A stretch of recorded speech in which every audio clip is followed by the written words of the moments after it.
There can be no effective climate policy without the peace on the earth, because in fact nations are thinking only about how to protect themselves here and now from the threats created in particular by the Russian aggression.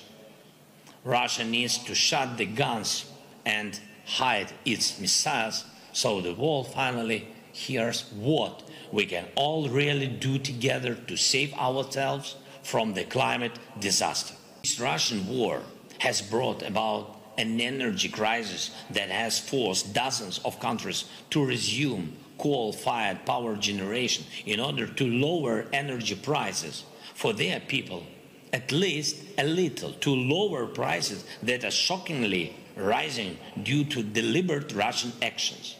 The Russian war brought an acute food crisis to the world, which hit worst those countries suffering from the existing manifestations of climate change, catastrophic droughts, large-scale floods. The Russian war destroyed 5 million acres of forests in Ukraine in less than 6 months.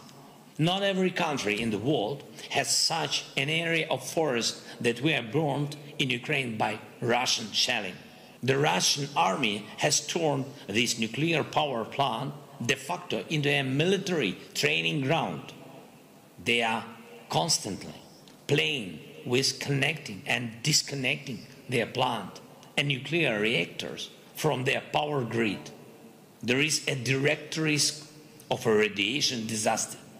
Who will care, for example, about the amount of the greenhouse gases in the atmosphere if part of Europe or the Middle East and possibly Northern Africa, God forbid, are covered by a radiation cloud after an accident in Zaporizhzhia? All of us in Europe, Africa, Asia, America, Australia.